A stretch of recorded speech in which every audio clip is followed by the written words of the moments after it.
Welcome back to the channel. Today we're taking a look at 5 TCG LCG card game alternatives to Magic the Gathering. Now there's no doubt Magic the Gathering in terms of popularity, in terms of age, it is the biggest card game of all time. Obviously Pokemon in general is much bigger, but if we're focusing just on the card game, I would say Magic edges it out. So we are going to look at a few alternatives. I assume most of you interested in card games that have clicked on this video have played Magic and are looking for alternatives. So we're going to look at some cheap alternatives, some alternatives that match it in terms of competitiveness and tournaments and community. And then we're going to look at some unique games which are very different and have unique gameplay. We're going to try and cover a whole different array of games. If you think I've missed any, make sure you drop yours in the comments below because I'd love to hear which card games you're playing, which you think deserve to be on this list. If you had made it, and like I said, a small asterisk, but it's not just TCG, it could be LCG, it could be collectible, it could be any kind of card game. I just wanted the title to differentiate it from stuff like Uno, or board games, or solitaire. So let's get into it with number 5, Yu-Gi-Oh! Now, no doubt this would be top of some people's list. There's going to be some people out there that absolutely adore this game. And I do love it. I love the anime. I used to love playing it as a child and growing up. I used to love collecting it. I love the art, the monsters. I love everything about Yu-Gi-Oh! Except the up-to-date stuff. Now, it's not to say the cards don't look good, the abilities aren't good, but from the experience I've had, it's hard to keep up exactly what is going on. There's a ton of different summons. You can have turns where you do nothing and your opponent just wins the game, which feels, I don't know, I can't recommend Yu-Gi-Oh! I don't play it enough currently to say it is number 1 on my list or anywhere near. It had to be on here because it's an iconic game, and I do think the old stuff, if you can get some of the starter decks, some of the old cards, and hit yourself with some of that nostalgia, some of the TV show stuff that you remember, I do think it's worth playing because it is a fun game. It's an incredible franchise in general. I love Dice Masters, I've got a board game of it, so yeah, it had to be on here. I couldn't put it any higher than 5 because, like I say, I do not play the current game, I do not play the current state it's in. But there is a ton of fun to be had. Like I mentioned, me and a few friends picked up some old decks. There is no competitive, like, overpowered strategy to it. They're pretty much warriors, they're pretty much zombies, dragons, just different themes based around keywords. We've even thrown in some of the Egyptian god cards just because we love the cards. And again, I think that's what this game is about. Maybe something like Speed Duel would be perfect for you. It's cheap and easy to get into. And for us, it was the perfect gateway into Yu-Gi-Oh! I think that's where Yu-Gi-Oh! Really shines though. If you're going to play with a group of friends, a group of people that have the same nostalgia you do, have the same feeling when they drop a Blue Eyes, a Red Eyes, a Dark Magician, then you're going to have a lot of fun with this. But unfortunately, that's as far as it went for us and couldn't go any further just because of what we've seen of the game. So it had to be on here at 5, couldn't go any higher. Let's move on to number 4. Now, like I mentioned on number 5, there was an asterisk. This one is just a great game. There's a few downsides which I will get into. I do want to give you the full picture before you jump into one of these games, but there is a lot to love about Keyforge. One downside, unfortunately, for Keyforge is it looks like it's coming to an end. I'm not sure exactly what happened. I've only seen rumors in board game groups and stuff like that, but apparently they lost a formula which they made to use decks. Now this is a massive drawback as the community is only going to get less and less. No new decks are going to come out, so it's very confined in what it can be. However, that does mean all the current stuff is going cheap, people getting out of the game. You can pick up decks and deck boxes for a couple of quid.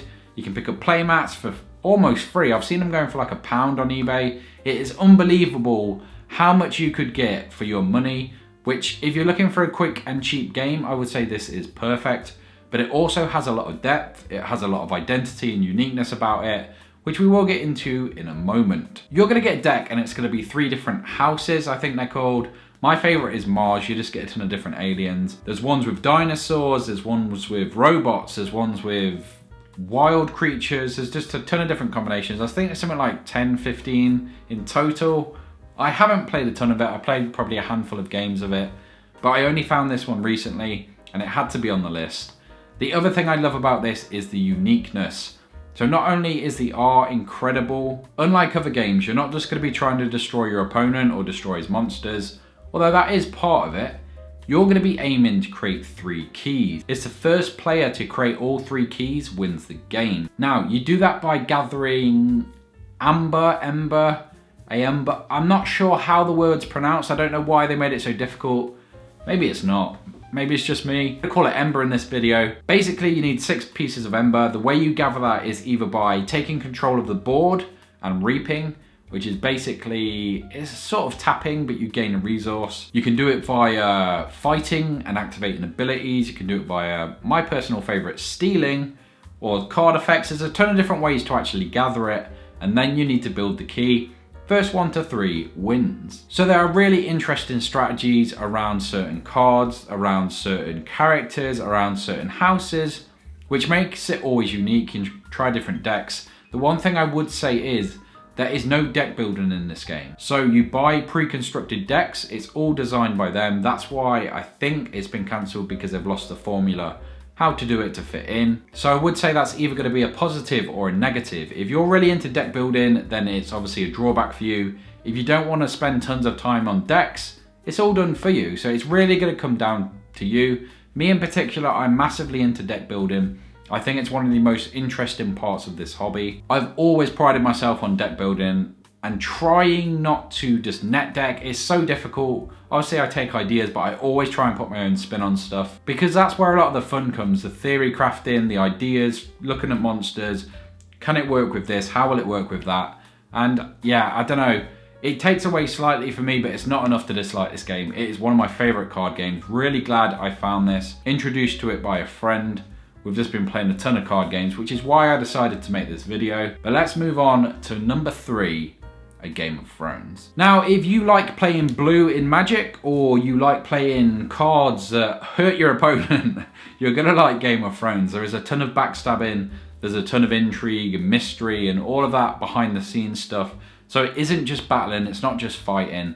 There's gonna be that hint of other things. There's gonna be a hint of poison, a hint of a forked tongue. There's gonna be a hint of other stuff. It's hard to explain, but if you've seen Game of Thrones, you know what I'm trying to say here. Let's say you're in a battle. Suddenly it could change by the influence of Cersei in a different area of the board with influence, or playing a specific card with a certain power, and things just change. It's very interesting. Again, it's one that I love deck building for, because you're going to get a house of characters.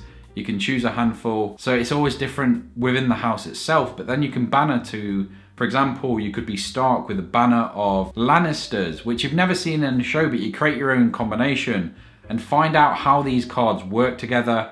It does feel very like Keyforge in the houses, but in this one is the deck building aspect, which is why it is slightly higher on my list. I do also like the way it works. Again, instead of Ember, it's power, and you're struggling against the other person to gain the most power for the victory. There's a few different ways you can do it again. So I really like how different houses do different things to win. They've got different abilities. It feels very much like the miniature game, which again, I'm a massive fan of. So it had to be on this list. Honestly, this one could have gone higher. I've played this to a somewhat competitive level only when it first came out. So I mentioned the deck building thing, but the first, or one of the first UK tournaments, I took Night's Watch Stark. I had no idea what was going to be played, and this was a really defensive deck. So it felt very safe, and I actually ended up coming first place, which is an incredible memory for me. I've still got the plaque, which I will flick up a video here of me celebrating with it. Yeah, it's just a game that I've got a lot of good memories in. I've met a lot of cool people. So yeah, Game of Thrones, number 3 for me. Let's move in to number 2 with Digimon. Now, if you follow me on Twitter or you know me in person, you're gonna know how much I love Digimon. If you're not following me on Twitter, you can find it somewhere here. But this game has absolutely blown me away. It is one of my favorite card games of all time. I would say it's probably second place to what's first on here. I wonder where Magic would go. I think Magic might edge out Game of Thrones slightly. I do really enjoy it, but that's a completely different video. It's just the way it plays, such a unique system with its memory. So basically you're on a timeline. For example, let's say you've got 3 memory.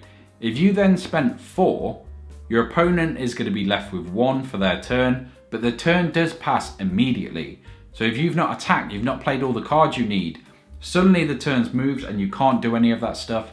It makes for this really interesting game within a game. So you're not just focusing on your cards and playing a card game, You've also got this micromanagement of memory, and it's just fascinating. I think it's really interesting aspect to add to a card game. There are cards in the game that will, on your opponent's turn, give you memory. So if they're not careful, they could be caught out and the turn could pass before they could complete their move.